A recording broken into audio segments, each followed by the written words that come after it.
So to start this off, I've traded a level 18 Butterfree for this timid Xatu. I've also traded for Terra here, and I've traded a level 12 or under Durant for Delta Scyther. Its name is Clear. It'll pop up in a second. It has the hustle, ability, and the jolly nature, and those are very crucial to beating the second gym here on hard mode. And you're going to see that at the end of this video. If you'd like to see that battle, go ahead and skip to the 29-minute mark.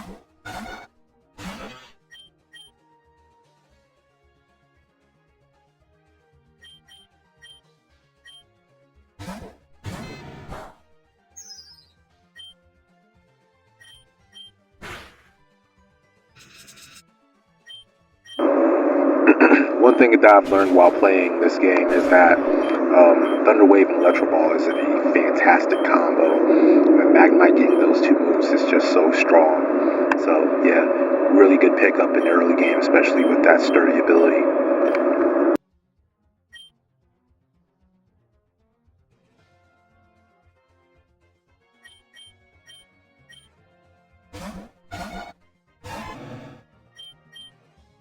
Now, before I've mentioned that I have notes on this game, I am going to stay true to those notes through this episode.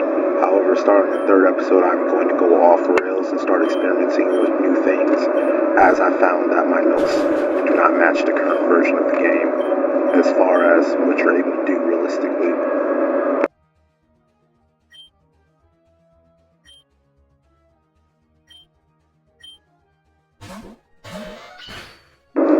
Anyway, the first part of this video is just going to entail getting to Vipik City in minor fights, some leveling, some evolution. If you want to see the gym battle, go ahead and skip to the 29-minute mark.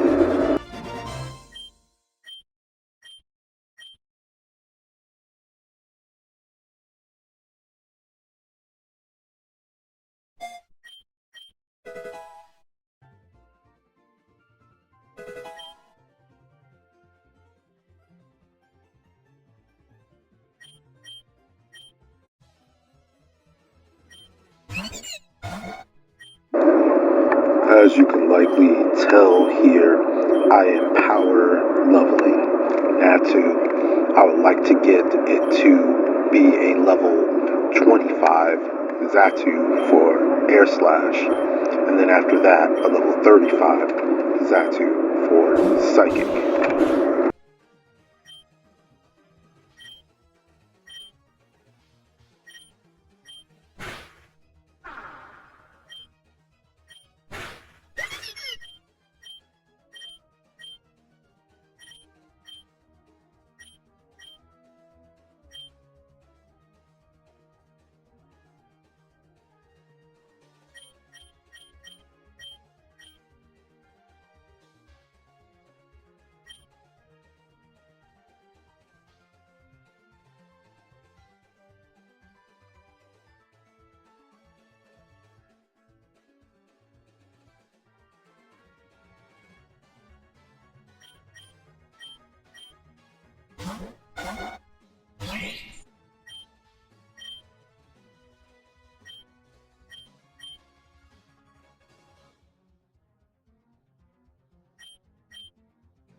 So here in Meiji Town, you're able to get the TM for Charge Beam. It's an electric attack that increases your special attack each time it hits. And you will also be ambushed by Norah.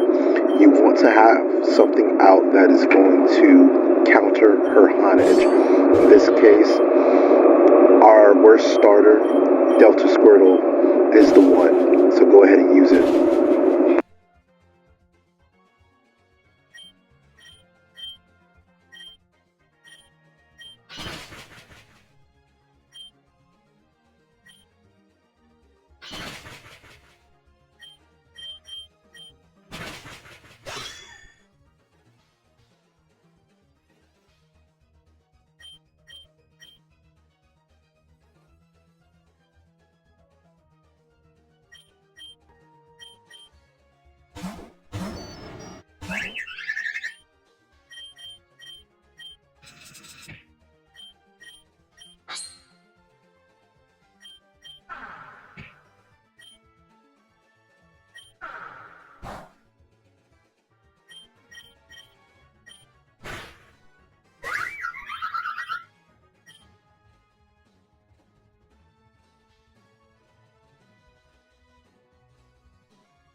So over here, I'm going to think about swapping out, and I actually am. I'm going to go for Xatu here, but Xatu's only level 25, so she's not really ready for this fight.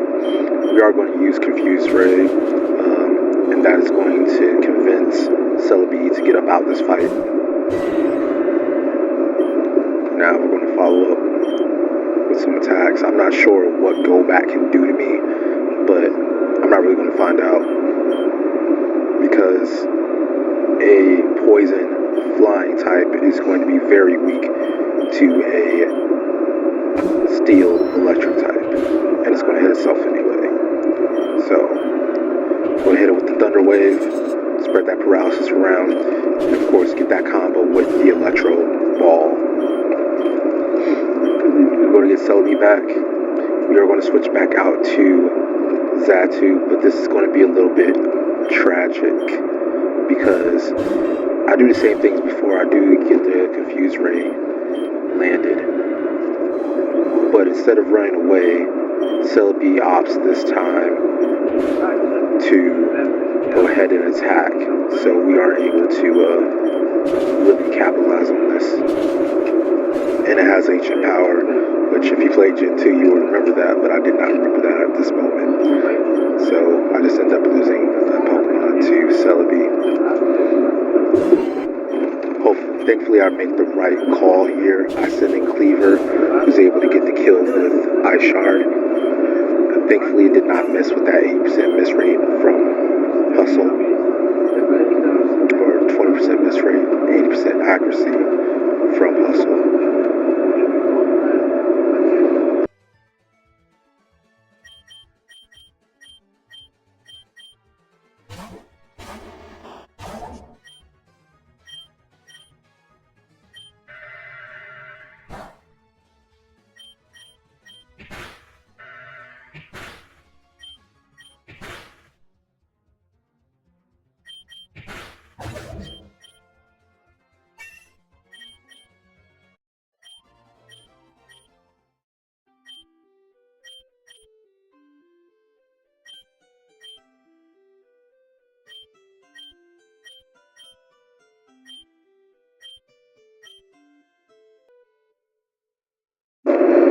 Another thing that's incredibly important to do while we're in Meiji Town is to go ahead and purchase our secret base.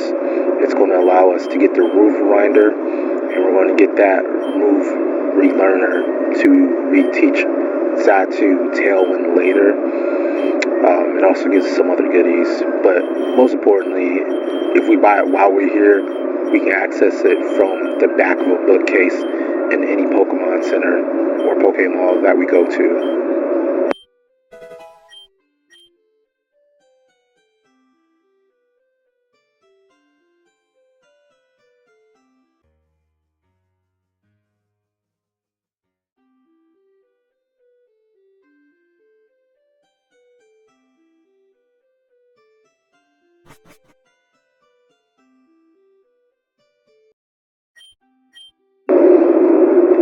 So over here is the daycare center. We are going to spend a lot of time here later in the game. But before that, we are going to go north on this river instead of south. This will take us to an in-game area, a very, very in-game area. You have to already complete almost all the in-game to even get here. However, just the outside area we're able to get to now.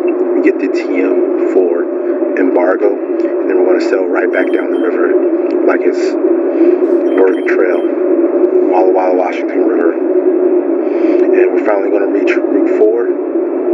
On Route 4, there's a couple Pokemon that we can catch. There's also a couple battles that we're going to get into, so let's go with that first.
Alright, so after our battles, we go back to town, get a couple open slots in our party, and also get some synchronized waltzes, one with Jolly Nature, one with Modest Nature, in order to catch our next two targets. We're going to be Delta Sunkern and a Pharaoh.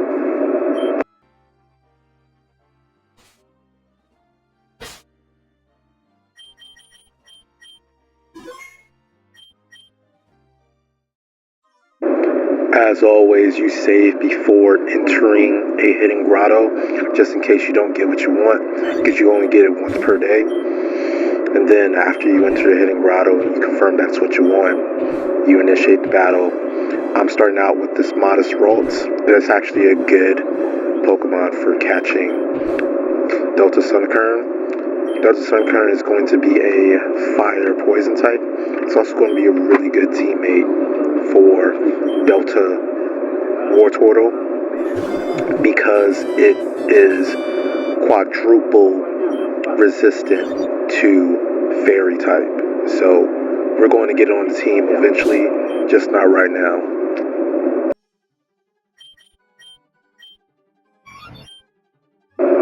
By the by, it is absolutely crucial that it has the ability Analytic here.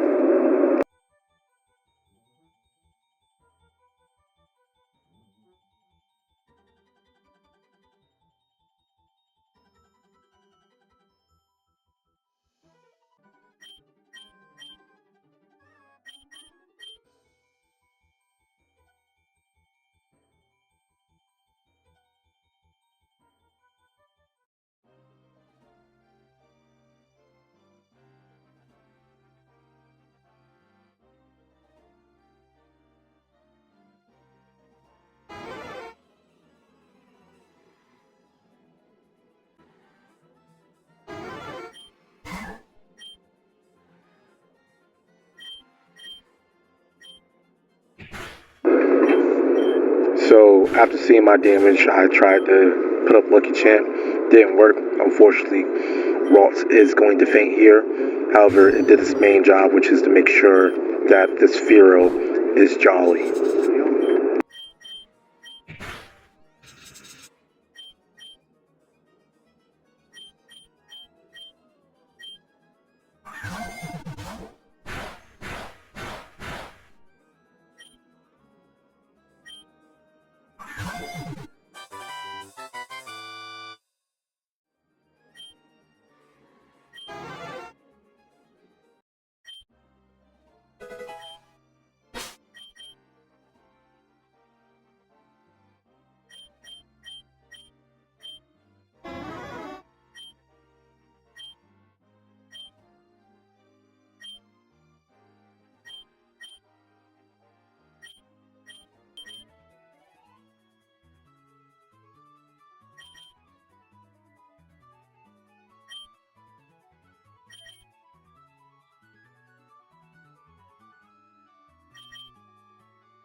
Alright, one more Delta that we're able to get on this route. It's going to be Delta Ralts. It is a lightning ice type. However, we are going to ignore it here because it's mutually exclusive, whether you get a Gardevoir or a Glide. So, just to avoid having to make that decision, I skip it here. However, it would be really nice to have for the Helios City section of this game.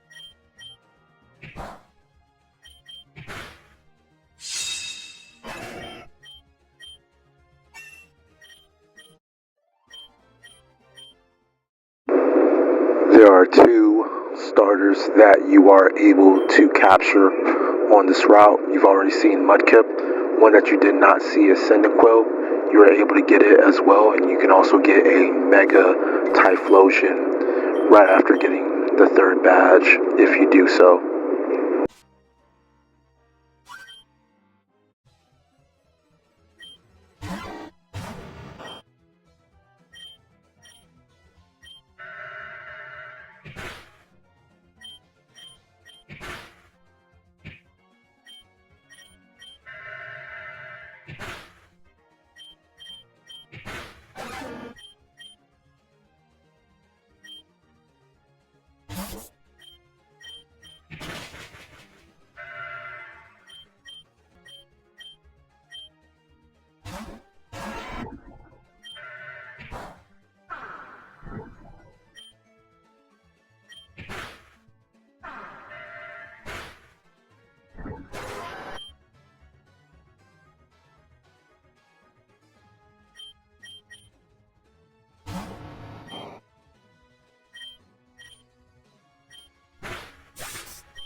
Alright, so in this first house right here, upstairs you're able to get the good rod if you have 25 Pokemon captured.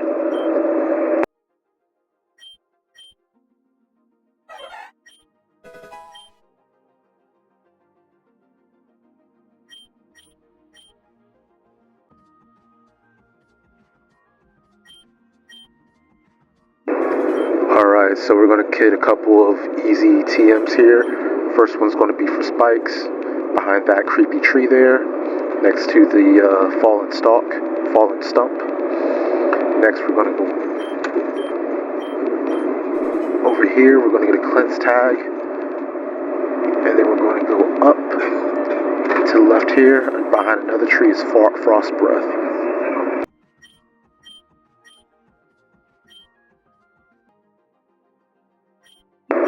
Time for our fourth Delta Pokemon of the video.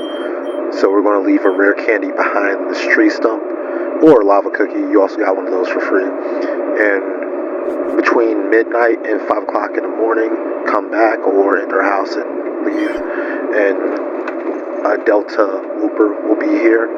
It's a nice little tank. I prefer it physical. Go ahead and capture it. It's a grass fire type. We are not going to use it during this gym, but it does come at level 30, so if you did want to use it, it would be a pretty high level.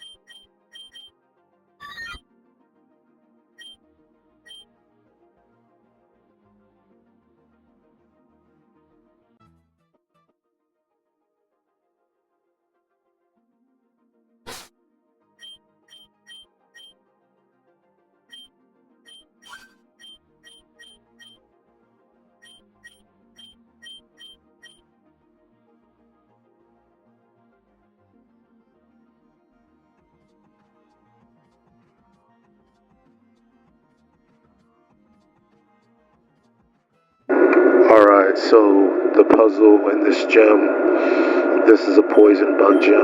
It's kind of complicated. You're going to watch me struggle with it for a couple minutes here, but I'll show you the solution later on when we go to fight the gym leader for the final time.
Alright, so we finally made it to the second gym leader after a lot of being lost.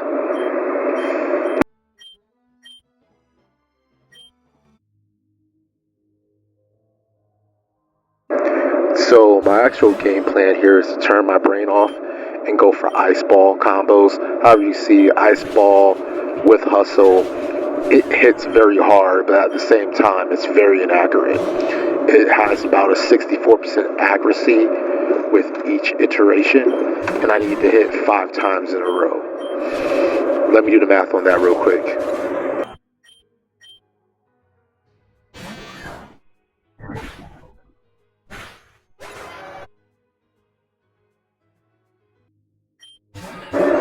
Okay, so the odds of landing 5 ice balls in a row is 10.7%.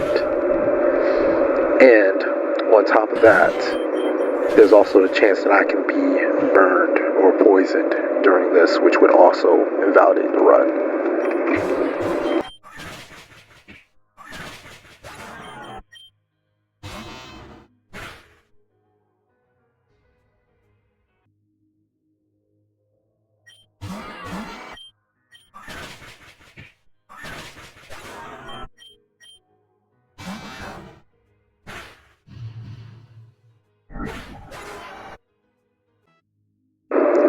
So in a case like this where I don't technically miss a combo, but I miss to start off with, and Delta Metang, who is a setup monster, manages to set up multiple things, it's just as bad, because now, even though I'm able to get further, and spoiler alert, I never actually miss an ice ball against Heracross.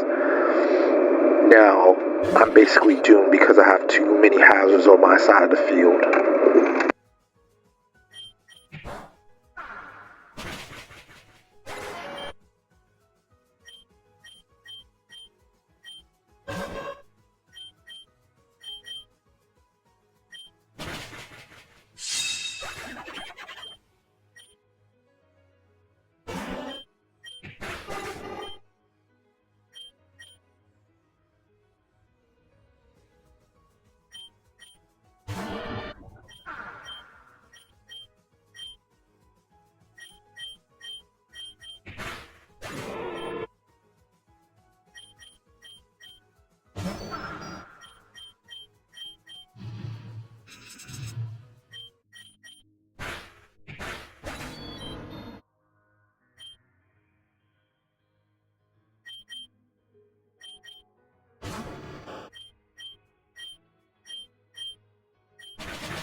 At this point, I've learned that if I don't get the combo, I might as well immediately restart. So you'll see that's going to happen a lot more. I miss something, I just go ahead and restart immediately.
So this time I know the sucker punch is coming. I hit Wish instead, so that I can get that health right back.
Yeah, that was a misplay. I should have went for Ice Shard instead.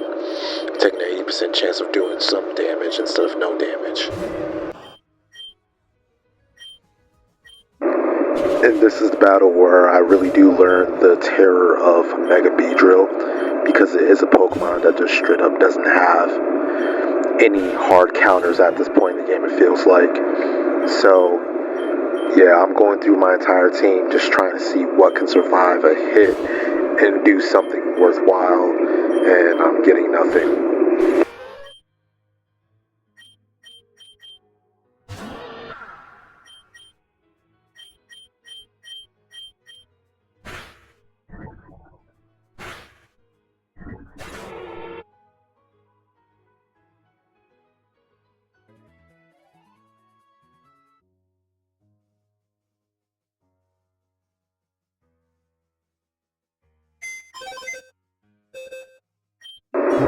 So back here at the secret base, we do have to move Relearner. We are going to use him in order to relearn Tailwind. Now, is Tailwind going to make us any better? It's going to make us a little bit more consistent on everything before the Mega Beedrill, but unfortunately you're going to see that it doesn't actually make the difference that I wanted to make in the next battle.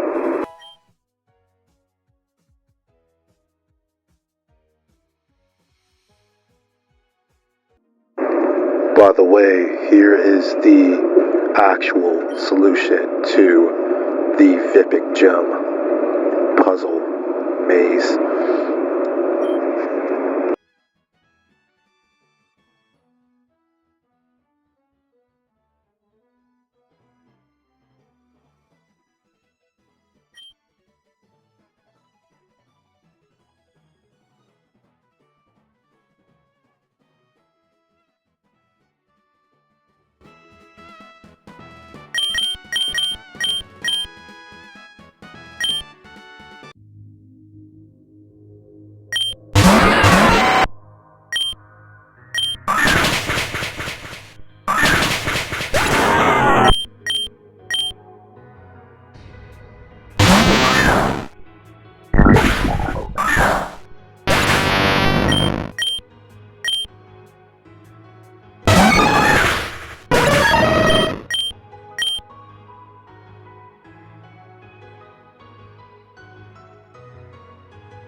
And here, tragedy strikes, and I realize I should have got modest nature instead of timid, because if I'm going to use Tailwind, I'm going to be fast enough anyway.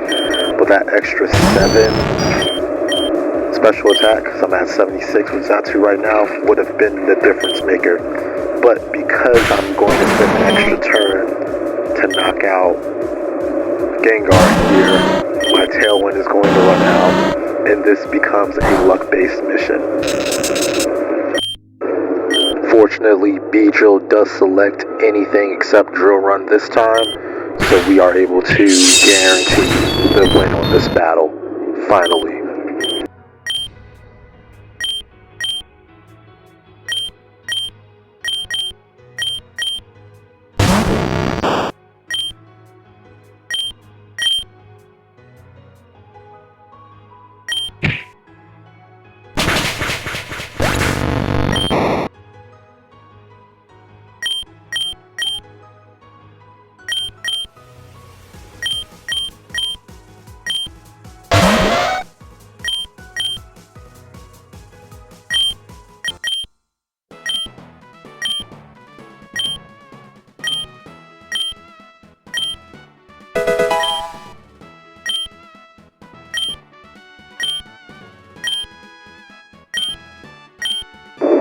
Alright, so that's it for this episode. Next time we'll be going for the 3rd badge. It's been Squirrel World. Peace.